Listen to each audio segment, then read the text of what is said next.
Hello, beautiful people, and welcome to another episode of People and Events. On the show today, we bring you the homecoming of Cook Olododo, plus how some Durbar celebrations happened during the Salah.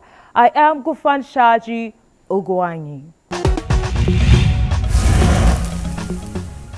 The people of Ilorin East and South constituency in Kwara State turned out in their numbers to welcome their representative at the Green Chamber of the 9th Legislature in the National Assembly, Alhaji Abdulganiyu Cook Olododo, for his outstanding performance during his tenure. Abdul Wahid Bibire reports that it was a happy homecoming for Honorable Cook Olododo. Let's see this. On arrival at the Ilorin International Airport, Alhaji Abdulganiyu Cook Olododo proceeded to the palace of Emir of Ilorin, Alhaji Ibrahim Sulu Gambari, to show gratitude to the monarch for his support and counseling. He thereafter went to his mother, Alhaja Munirat Olododo, to intimate her that he went to the National Assembly to serve humanity, and to the glory of God, he tried his best to represent his people very well.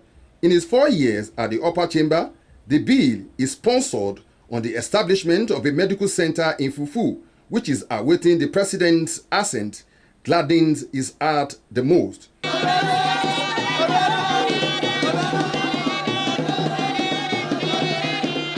It's one of the bills that make me happy because it's going to give room for our youth to be gainfully employed, and also it will open that access of my constituency. So also, if you talk of security and that we access to our people, we have access to the good edge. So if we look at security in my constituency, I only feel happy that at least both interior and exterior of my constituency, I mean the inland and interland of my constituency, at least we can showcase that we give security priority. His legislative aides, people in his constituency office, and campaign directors all said it was a good experience working for their principal. This is somebody of sincerity and very just human being, and not a selfish, like we used to say in the past, in the political leader. Give it to him. These are qualities I've discovered in him. He likes just sincerity and straightforward human being. He's a good man that people try to emulate him. And he doesn't keep malice for so long. When you offend him, you forgive. When you offend him, he say it out. And once he say it out, he forget about it. He's a man of his word. He's a man that always like to bring best out of people. As you can see what you are celebrating today, he has delivered an outstanding on a mandate that well outstanding presented to the people. He was celebrated of his success, his unprecedented achievement. Impacted meaningfully in the life of many people, both the women, men, the youths, and kids, giving them the empowerment as many as possible. Secondly, he performed better than the previous House of Representatives that we have ever had. He was the one that facilitated many schools in the constituency, both the Ilorin South and East. A special prayer session and reception were also organized for him by the people of his clan in Ibagun ward of Ilorin East local government area, where dignitaries spoke glowingly on the personality of Abdulganiyu Cook Olododo. As honorable member of House of Representatives, he did so well, and that's why he has the courage to now even invite people after he has left the place. He's an astute politician. He's a fantastic leader, a great leader, and he's someone who is dedicated to the growth of his community and of his people. And you can see the situation. This shows the acceptance, the love people have for him. May Allah protect him, guide him in his journey.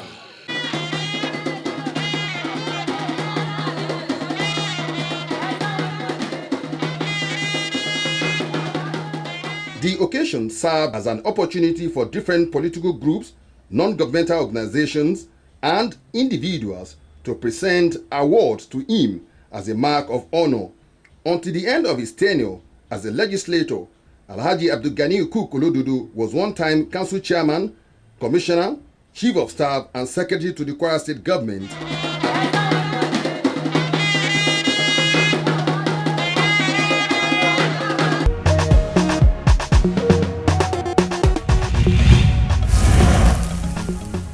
We celebrate you, sir, for your impact during your tenure at the 9th Assembly. Moving on, let's see how the Durbar celebration happened in Gombe State.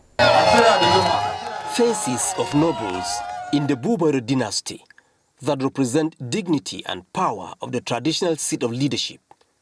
They mostly have the privilege of rekindling such heroic feeling with nostalgia of what the emirate stands for during Salah festivals.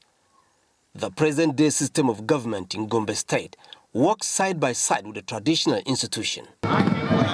On Salah Day, the governor leads government delegation to the palace of the emir to receive Salah greetings from representatives of the people. The second day is for traditional title holders, irrespective of ethnicity, to pay homage to the emir. On the third day, the seat of government receives the contingent of the Emir of Gombe, with the nobles in front and back of the Emir on Salah homage to the governor.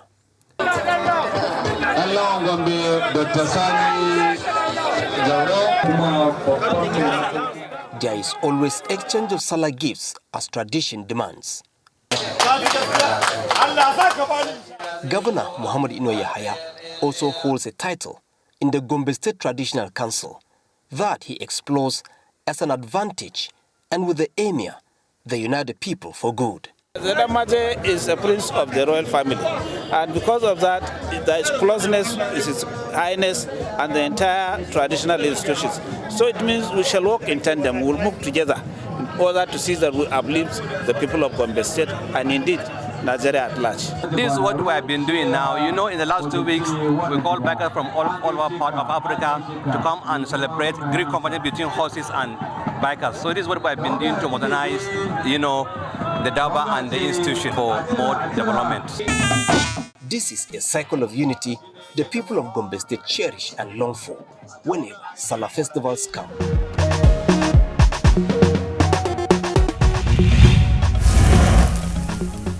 From Gombe, we go to Kano, where the colorful Hawan Daushe was staged by the Emir of Kano, Aminu Ado Bayero. Aminu Umar tells us that the Durbar is a unique way of showcasing what culture can offer towards promoting national unity and integration. As in every Hawan Daushe, the Emir of Kano, Aminu Ado Bayero's title holders, contingents, palace guards and aides dressed elegantly on well-decorated horses, riding through some identified areas as Salah homage to his subjects. The Durbar terminates at the Emir's palace with Makaman Kano as the first to arrive, as all the title holders await the arrival of the Emir to renew their allegiance. The Hawan Daushe is the first to be attended by Abba Kabir Yusuf as Kano State Governor, while tourists, Nigerians and non-Nigerians alike admired the scenery. Whenever we are here, we always learn something by the cooperation and the unity it brings among so many people. So we are happy to be part of this Hawan Daushe. Awesome experience for a first-timer like me, and I think that is a culture and tradition that dovetails into the religion of the people, and I think it's something that all of us need to encourage. I love the fact that they have maintained their tradition tenaciously, and it's beautiful to behold. A wonderful experience, really, to see all the tradition and all that, and very, when it's calling really my attention is the costumes, the color, everything. It's wonderful. And then I like it. The people is nice. Everything is nice. The Emir appears without the royal afterdress, referred to as Al-Keba, signifying the humbleness and a way to identify with aides and his people.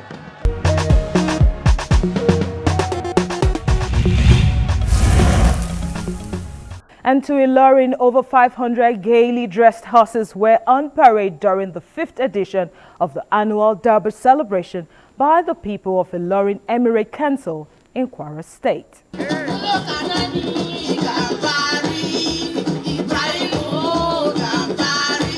The 5th edition of the Durbar celebration was unique both in style and organization.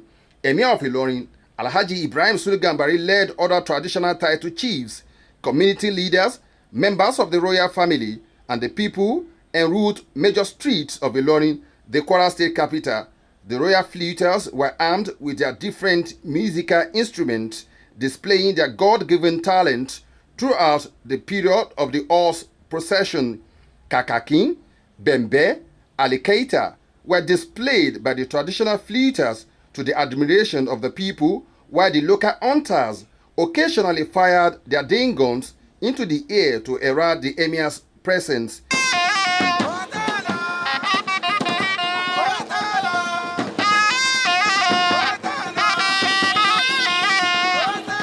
Each of the groups following the monarch on the procession can be easily identified based on their signposts, attires, and costumes.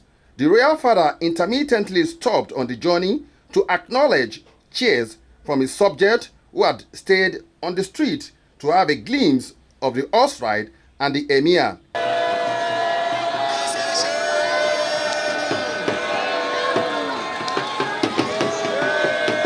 A cross-section of people in an interview described the annual Durbar as an avenue to showcase the rich cultural values of the people of Ilorin Emirate. This Grand Durbar consists of not only riding horses, we show our culture, our heritage, our value.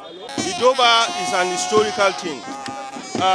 It has been going on since time immemorial.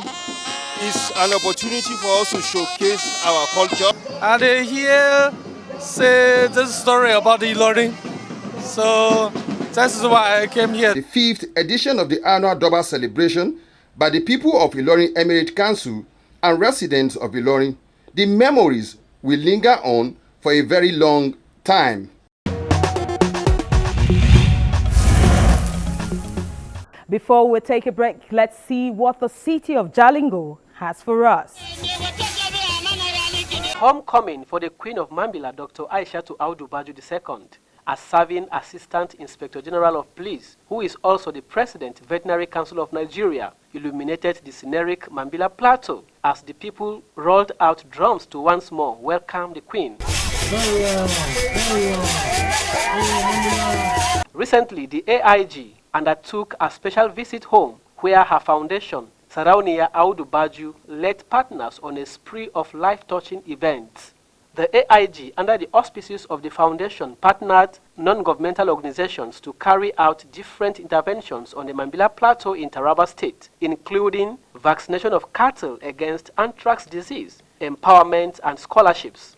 Flagging off the empowerment program, the Chief of Mambila, Dr. Shehu Audu Baju II, supported by Lamdo Gashaka Alhaji Zubairu Hamangabdo Mohamed Sambu, said the interventions are timely and critical to the economic well-being of people in the area.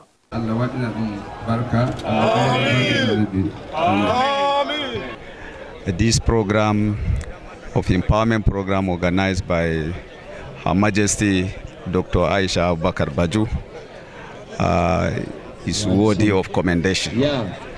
So today we gave out 15 grinding machines to 15 women in the community. They are carefully selected, those that truly need it. And we also had Noila chicken.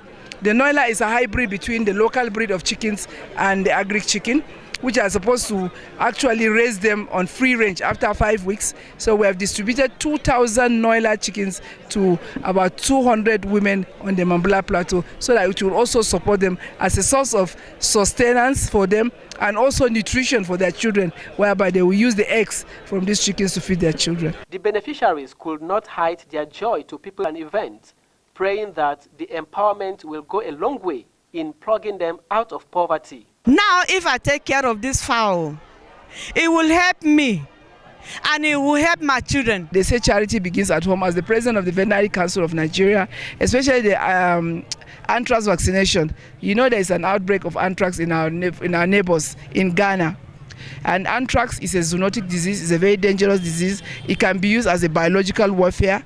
They use the anthrax spores for it. So we can't afford to have anthrax. And geographically, if you look at the position of Mambila, it's at the border. So we want to make sure that our cattle are safe and protected against this disease. There is no privilege other than this for having her as our wife, having her as our mother, and having her as the rescuer of the cattle population on the Mambila Plateau. So all we are saying is that we have healthy cattle population now. Like I earlier said, the only thing we avoid now is cattle rustling. What the community should expect is that we are trying to form a huge network. The animal health industry is fragmented. We're doing things separately. And what we intend to do is to bring the stakeholders together and fight one common disease, or fight a common trend that can hamper the growth of the livestock industry in Nigeria. As I'm talking right now, the Nigerian the veterinarians in the country are on red alert. The AIG culminated her empowerment tour with the visit to the orphans and children of Cameroonian refugee parents who are in dire need of educational support and donation of a trophy for school's sports competition. The school is made up of orphans and refugee children. 2. We feed the children twice a week. Honestly, I'm really touched. I didn't even know that the school is for orphans and refugees. I just want to say that you are doing a great job here. May God continue to bless and strengthen you. And I want to assure you that this Sarauniya Aisha Tubaju Foundation will surely see how we can intervene. Yes, the Queen has indeed demonstrated her motherly love to the people of Mambila Plateau with the array of interventions, and the people are truly happy with the Queen. Long live the Queen, says the people.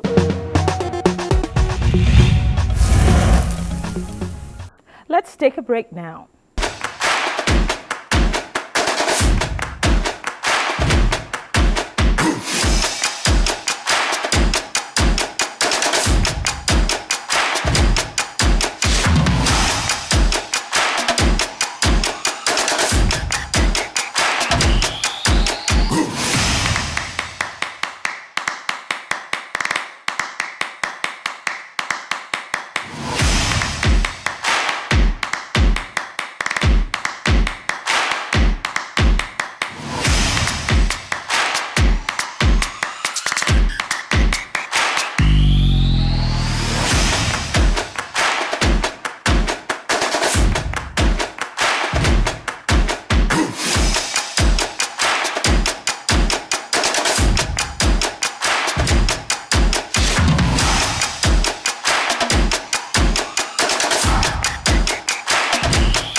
Thank you for staying there. Before we go, let's see the story of Demas Uwoko, whose creative artworks have been recognized on the global stage. Architect Demas Uwoko is a recipient of the Golden Lion Full Lifetime Achievement Award 2023 that held in Venice, Italy. Ifeoma Okafor gives us an insight into the architectural masterpiece of these Nigerian patriots. Idumuju in Aniocha North Local Government area of Delta State is a quiet agrarian community, but the iconic architectural works of a renowned artist, designer as he prefers to call himself, Demas Uwoko, has put this agrarian village on a global stage as he received in Venice, Italy, Golden Lion Award for Lifetime Achievement at the 2023 Biennial Architectural. The award was in recognition of his pioneering works and iconic designs, particularly in Ibadan, Oyo State, where he built the Dominican Monastery Chapel, the design of the Oba Kenzwa Cultural Center in Benin City, and the unique private residence in Idumuju, a house he proudly built in 1978. The one-story mud brick house, like his other works, is a mitigation for the tropical climate while promoting the principle of sustainability decades before it became popular. God here is open to the sky. and all the rooms are around it. That's the philosophy of this design. So he now stylized the courtyard by including this impluvium here. Is this impluvium the hole in the middle of the house? When the rain falls, it falls into the house. It's a highly formed building technology because it ventilates the house in such a way that the temperature of the house remains the same all year round. Unlike modern artists like Bruce Onabrabeya and Yusuf Grillo, Dimas Nwoko stood out among his peers due to his creation of artworks inspired by Nok terracotta, the ancient sculptural work of Ile-Ife. Standing at a corner of his sitting room is a romantic sculpture he named Adam and Eve. In his gallery is a bronze box. For the master builder, charity certainly began at home as he designed and built the African Design Center and a belfry tower of the local church, St. Matthew's Anglican Church, Idumujugboko. Anybody you ask will tell you that they are not surprised at all, because that's all he does. He just continues to work, continues to improve on what he does, continues to deliver world-class products. To see one's lifetime work being internationally, recognized and seen as great value to humanity is something that is huge. With Dimas Nwoko's numerous architectural designs and master buildings, there is no doubt of his expertise as he received the Golden Lion for Lifetime Achievement, one of the few Africans to receive such an honor. Eunice Chijioke Nwoko, his wife, has been a great pillar of support. With a grateful heart, he came back to the king's palace, where he was born a prince, and his nephew is the current king. Due to his failing sight, he could hardly see the buildings, but he could feel where his architectural passion began with the assistance of his eldest son, Ashim. For the king, the award has put the rural town of Idumujugboko on the world map. For such a personality to not only belong to my family, but to my community, it's a blessing. Dimas Nwoko said the award may be the last he will receive before he answers the call of his creator. But as long as he lives, he will cherish the global recognition of his architectural and building works.